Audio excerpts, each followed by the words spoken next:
tentang Dekret Presiden 5 Juli 1959 yang dimana pengumuman dibacakan oleh Soekarno lewat radio nasional yang dampaknya akan terasa ke puluhan tahun ke depan. Menurut saya, kalau dilihat dari situasinya memang semakin rumit. Tetapi tetap ada masalah besar di sisi hukum. Dalam Undang-Undang Dasar sementara 1950, Presiden sebenarnya tidak mempunyai wewenang untuk membubarkan konstituante. Artinya, dekret ini secara konstitusional masih bisa diperdebatkan lagi. Berlakunya kembali Undang-Undang Dasar 1945 menetapkan Undang-Undang Dasar 1945 berlaku lagi.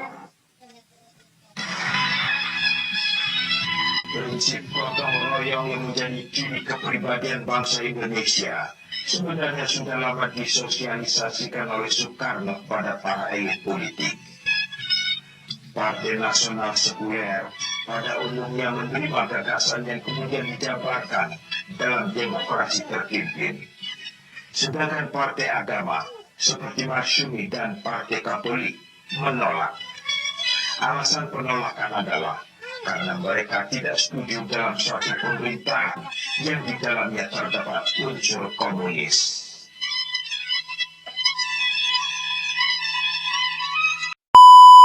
Halo, selamat datang teman-teman di siaran Jelar RRI, podcast yang mengajak kalian kembali ke sejarah, tapi dari dua sisi. Di episode kali ini kita akan membahas tentang Dekret Presiden 5 Juli 1959 yang dimana pengumuman dibacakan oleh Soekarno lewat radio nasional yang dampaknya akan terasa ke puluhan tahun ke depan. Banyak orang yang bilang bahwa dekret ini adalah sebagai penyelamat negara, tapi beberapa ada juga yang bilang bahwa dekret ini sebagai awal mula kepemimpinan yang terpusat. Jadi sebenarnya dekret ini itu adalah solusi atau malah masalah baru. Kita akan bahas bareng-bareng. Kita mulai dari Komisi Indonesia sebelum dekret. Evi, apa sih yang sebenarnya terjadi waktu itu? Waktu itu Indonesia memakai sistem demokrasi liberal. Masalahnya, sistem demokrasi ini sering memicu terjadinya konflik sehingga politik di Indonesia menjadi tidak stabil. Kabinet sering berganti, rata-rata hanya bertahan sebentar. Akibatnya, program pemerintahan tidak terlaksana secara maksimal. Konstituante yang bertugas untuk menyusun undang-undang dasar juga gagal dalam mengambil keputusan, terutama dalam pembahasan dasar negara. Jadi bisa dibilang kalau negara ini tuh lagi stuck gitu ya? Iya, stuck politik dan konstitusi, sehingga Presiden Soekarno perlu mengambil langkah dengan cepat. Sekarang kita ke sudut pandang lain. Menurut Devina, apakah dekret ini diperlukan? Menurut saya, kalau dilihat dari situasinya memang semakin rumit. Tetapi tetap ada masalah besar di sisi hukum. Dalam Undang-Undang Dasar sementara 1950, Presiden sebenarnya tidak mempunyai wewenang untuk membubarkan konstituante. Artinya, dekret ini secara konstitusional masih bisa diperdebatkan lagi. Jadi menurut Devina itu kayak pilihan yang sulit gitu ya? Betul, antara menyelamatkan negara secara cepat atau menyelamatkan negara secara patuh pada aturan meski negara semakin krisis. Faktor penting lainnya adalah militer. Kenapa dukungan TNI AD itu sangat menentukan? Karena tanpa dukungan TNI AD, mungkin dekret ini hanya angan-angan saja. Karena TNI AD mendukung penuh keputusan pemerintah dan siap menjaga keamanan. Hasilnya, tidak terjadi perlawanan terbuka dan situasi relatif aman. Tetapi di sisi lain, ini juga menjadi salah satu tanda bahwa TNI militer sudah mulai memasuki ke ranah politik. Setelah dekret, Indonesia memasuki kepada era demokrasi terpimpin. Apa sih dari maksud dari sistem demokrasi terpimpin ini? Demokrasi terpimpin ini intinya kekuasaan terpusat di presiden agar keputusan dapat diambil secara cepat. Karena demokrasi liberal menurut Soekarno terlalu rumit dan tidak sesuai dengan jati diri bangsa Indonesia.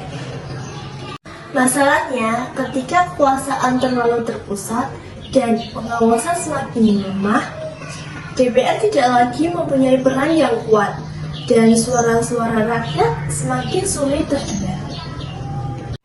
Nah, salah satu dampak pentingnya adalah terhapusnya jabatan menteri. Apa sih maksudnya dari ini tuh?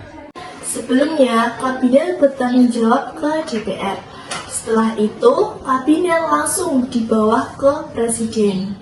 Artinya, sistem kontrol ini semakin melemah dan kekuasaan yang semakin terpusat. Tapi di sisi lain, program pemerintahan menjadi lebih stabil. Gak gampang jatuh hanya karena masalah politik di parlemen. Kalau dilihat dari kacamata sejarah, dekret ini tuh nilainya bagaimana sih?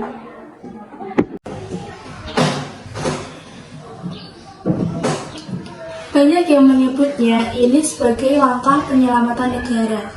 Karena tanpa dekret, mungkin Indonesia akan terus berada dalam situasi yang ketidakpastian. Namun, ada juga sejarawan yang menyebutnya sebagai kudeta konstitusional karena sistem negara ini diubah secara sepihak tanpa melakukan kekerasan. Dari diskusi kali ini kita tahu bahwa kejadian peristiwa dekret ini bukan adalah peristiwa yang hitam putih. Sejarah mengajarkan kita bahwa jika kita mengambil keputusan yang besar, maka kita harus siap menerima konsekuensinya yang bisa juga. Terima kasih sudah mendengarkan siaran Dr. RI. Sampai jumpa di episode sejarah berikutnya. Bye-bye.